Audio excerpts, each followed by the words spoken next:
उत्तर प्रदेश का जिला संभल, तारीख 15 दिसंबर 2025। चंदौसी के एक गंदे नाले में पुलिस को एक काला बैग मिलता है। जब बैग खोला गया तो पुलिस वालों की भी होश उड़ गए। अंदर इंसान के शरीर का एक हिस्सा था जिसका सिर गायब था, हाथ पैर गायब थे। लेकिन उस धड़ पर एक टैटू बना था जिस पर लिखा था राहुल। यहीं से शुरू हुई एक ऐसी कहानी जिसने पूरे देश को झकझोर कर रख दिया। एक ऐसी पत्नी जिसे अर्धांगिनी कहा जाता है, वो कैसे अपने ही पति के टुकड़े करने वाली कसाई बन गई। आज की वीडियो में हम संभल के इस रूह कपा देने वाली रूबी मर्डर केस की पूरी परतें खोलेंगे। राहुल एक जूता व्यापारी था। राहुल अपनी पत्नी रूबी और 2 मासूम बच्चों के साथ चंदौसी में रहता था। बाहर से देखने में तो सब कुछ नॉर्मल लेकिन घर के अंदर एक खौफनाक साजिश रची जा रही थी। रूबी का दिल अब अपने पति के लिए नहीं बल्कि पड़ोस में रहने वाले गौरव के लिए धड़क रहा था। गौरव और रूबी का अफेयर इतना गहरा हो चुका था कि राहुल की मौजूदगी उनके रास्ते का कांटा बन गई थी। 17 नवंबर की रात राहुल काम से घर जल्दी लौट आया। उसने अपनी आंखों से वो देख लिया जो किसी भी पति के लिए बर्दाश्त से बाहर था। रूबी और गौरव रंगे हाथ पकड़े गए। घर में भयंकर झगड़ा हुआ।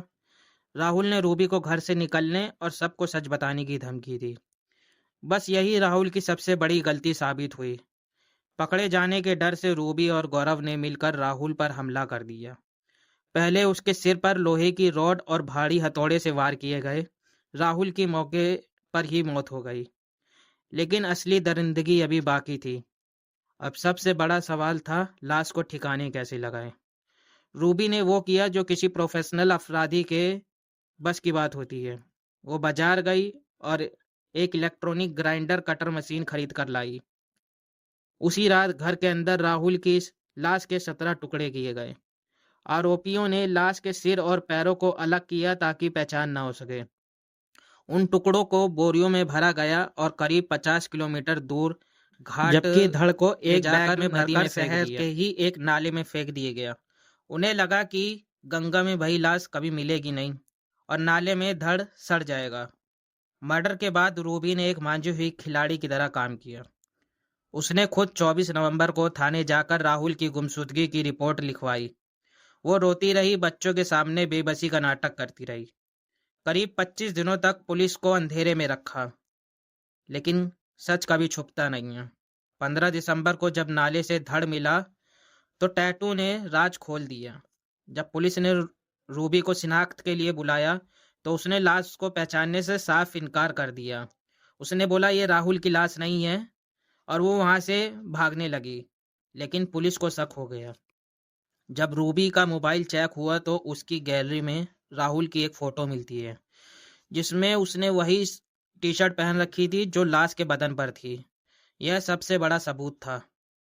पुलिस ने जब सख्ती से पूछताछ की तो रूबी टूट गई और उसने सब उगल दिया। लेकिन सबसे ज्यादा दिल तोड़ने वाली बात थी राहुल के 11 साल के बेटे और 10 साल की बेटी का बयान। बच्चों ने अपनी मां के ही खिलाफ गवाही दी।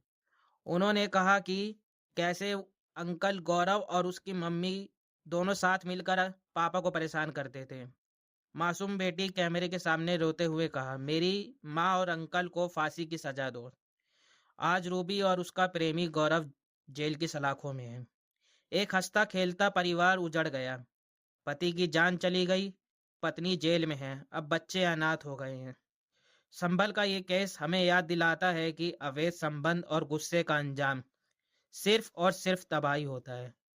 कानून की नजरों से कोई नहीं बच सकता। आपको क्या लगता है, इस अपराध के लिए क्या सजा होनी चाहिए? कमेंट में अपनी राय जरूर दें और ऐसे ही क्राइम स्टोरीज के लिए हमारे चैनल राज़े गुनाह को सब्सक्राइब करें। धन्यवाद।